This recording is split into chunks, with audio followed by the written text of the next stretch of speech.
बॉलीवुड आईना में आपका स्वागत है। मैं हूं उत्पल चौधरी। आज हम रिव्यू करेंगे लस्ट स्टोरी 2 की। ये नेटफ्लिक्स पे आज ही रिलीज हुई है। तो आइए शुरू करते हैं। इस स्टोरी के 4 पार्ट हैं। क्या कैसे है पूरा डिटेल आपको बताता हूँ। लस्ट स्टोरी 2 फिल्म में सेक्स की बातों को इतनी अति हो गई है कि वो सेंसुअल के बजाय महज एक बी ग्रेड स्टाइल की फिल्म तक सिमट कर रह जाती है। बॉम्बे टॉकीज, अजीब दास्तां, अनपॉस्ड, मॉडर्न लव जैसी एंथोलॉजी फिल्मों के ट्रेंड ने इंडियन व्यूअर्स का ध्यान अपनी ओर खींचा। डायरेक्टर्स के इस एक्सपेरिमेंट को सिनेमा लवर्स द्वारा खूब पसंद भी किया जा रहा है। ऐसे में कई बड़े एक्टर्स व डायरेक्टर्स भी इस जॉनर को जमकर एक्सप्लोर कर रहे हैं। यही पॉपुलैरिटी का नतीजा है कि इनके सीक्वल्स भी धड़ाधड़ बनाए जा रहे हैं। ये स्टोरी 4 पार्ट में है। पहला पार्ट आपको बता रहा हूँ। लस्ट स्टोरी 2 अपने थीम के अनुसार ही 4 कहानियों को एक साथ लेकर आई है। पहली कहानी नीना गुप्ता, मृणाल ठाकुर, अंगद बेदी जैसी स्टार कास्ट से शुरू होती है। फिल्म को डायरेक्ट किया है आर बल्की ने। बेदा यानी मृणाल और अर्जुन अंगद आज के युवा हैं। 6 महीने पहले मिले बेदा और अर्जुन एक दूसरे को परफेक्ट लगते हैं और अपने इस रिश्ते को आगे बढ़ाते हुए शादी के बंधन में बंधने की प्लानिंग कर रहे हैं। जब परिवार वाले शादी की बात करने आते हैं तो मृणाल की दादी जो बनी है नीना गुप्ता का पहला सवाल होता है कि क्या ये दोनों बेड में एक दूसरे के साथ कंफर्टेबल हैं। घर की बुजुर्ग महिला का यूं बेबाकी से ऐसे सवाल करने से एक और जहां पेरेंट्स शर्मिंदा हो जाते हैं वहीं यंगस्टर को वो कूल लगती हैं। बेशक आर बल्की ने इस फिल्म के जरिए शादी के रिश्ते में सेक्स की महत्व को समझाने की कोशिश की है, लेकिन लगातार नीना गुप्ता का उन बातों में जोर देते रहना और उसे ड्रैग करते जाना उबाऊ सा लगने लगता है, जो कूल नहीं बल्कि इरिटेट करता है।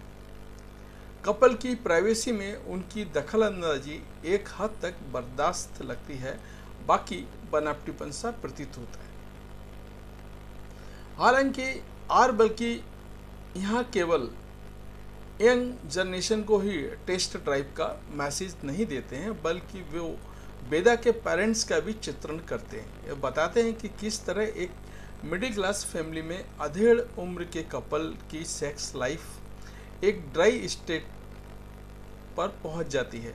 उनकी सेक्स और इच्छाओं की शायद ही किसी ने कभी कोई बात की होगी, बल्कि मैसेज तो अच्छा देने चाहते थे, लेकिन स्क्रीन प्ले बहुत नीरस तरीके से लिखा होने के कारण नीना गुप्ता भी इसे बचा नहीं पाती। मृणाल और अंगद का काम भी उतना प्रभाव नहीं छोड़ पाता है। इस लस्ट 2 की दूसरी पार्ट स्टोरी है तिलोत्तमा सोमे और अमृता सुभाष कहानी के दूसरे भाग में आती है। हाई सोसाइटी में आती इस्ता यानी तिलोत्तमा एक दिन अपने कमरे में अपनी हाउस हेल्प अमृता को इंटीमेट होते छिप कर देख लेती हैं। पहले शौक हुई तिलोत्तमा की अब रोजाना रूटीन बन जाती है। कहानी में ट्विस्ट यह है कि उनकी हाउस हेल्प को भी इस बात की खबर होती है और इस चीज़ को वो एंजॉय भी करती हैं। तिलोत्तमा का किरदार रहा अनएक्सप्लोर्ड। कोकड़ा सेन शर्मा की कहानी में उनकी टच बखूबी दिखता है। इस तरह से वे अपनी फिल्मों में क्लास डिफरेंस से इश्यूज का इस्तेमाल करती रही हैं, वो इसमें भी नज़र आता है। इसके साथ ही कोकड़ा ने एक ऐसी 2 विपरीत मानसिक अवस्था को भी दर्शाया है जिसे मेडिकल टर्म में कई नाम दिए गए हैं। मसलन अगर कोई सेक्स को लाइव देखकर उत्तेजित होता है तो वहीं ऐसी भी मानसिकता है जिसे एक्साइटमेंट किसी के देखे जाने पर भी होती है। बहुत ही खूबसूरती से दोनों ही स्थितियों को अपने फ्रेम में दर्शा जाती हैं। हालांकि यही कोकड़ा अपने लीड किरदार इश्ता को एक्सप्लोर करने में चूक कर जाती हैं। इश्ता का बैकड्रॉप स्टोरी ना होने की वजह से उनके स्टेटस का समझ नहीं आता है। हालांकि दोनों ही एक्ट्रेस ने एक्टिंग अपनी बेहतरीन की है। यह एपिसोड देखते हुए वक्त कब निकल जाता है उसका एहसास भी नहीं होता है। पार्ट 3 फिल्म के तीसरे हिस्से की कहानी विजय वर्मा और तमन्ना भाटिया को डेडिकेटेड है। यहाँ विजय का कार एक्सीडेंट होता है और वो बाहर इलाके से भागता हुआ एक कस्बे की ओर पहुँचता है, जहाँ उसे अपनी एक्स वाइफ शांति, जो तमन्ना है, मिलती है। शांति पिछले 10 साल से गुमशुदा है। विजय जब उससे मिलता है तो उससे उसके अचानक से गायब हो जाने के कारण पूछता है। ऐसे में शांति बताती है कि उसकी प्रेजेंट वाइफ का हाथ है, जिसे सुनकर विजय शॉक्ड हो जाता है और अपनी वाइफ से बदला लेने की ठानता है। हालांकि इसके बाद भी एक ज़बरदस्त ट्विस्ट आता है। अपने कहानियों में सस्पेंस व ट्विस्ट के लिए पहचाने जाने वाले डायरेक्टर सुजय घोष की कहानी इंटरेस्टिंग हो सकती थी, लेकिन उसके एग्जीक्यूशन में लापरवाही साफ झलकती है। फिल्म सस्पेंस से भरा जरूर है, लेकिन वो एक्साइटमेंट व थ्रिल नहीं ला पाता है। बहुत ही लचर अंदाज में कहानी लिखी गई है और उसके प्रेजेंटेशन में भी खासा ध्यान नहीं दिया गया है। मसलन ये पार्ट मस्तराम की किसी कहानी की तरह प्रतीत होता है, ना कि इसे विजय की एक्टिंग बचा पाती है और ना ही तमन्ना भाटिया का ग्लैमरस अंदाज। औसत में सिमट कर कहानी रह जाती है। पार्ट 4 उदयपुर के राजा के घर में ब्याही काजोल का पति कुमुद मिश्रा से परेशान है। रोजाना पीकर आकर गालियां देना, मारपीट करना और जबरन सेक्स करने से परेशान हो चुकी है। काजोल की ख्वाहिश है कि वो अपने बेटे को लंदन में जाकर पढ़ाना चाहती है, बल्कि उनकी इस ख्वाहिश में पति रोड़ा बनता है।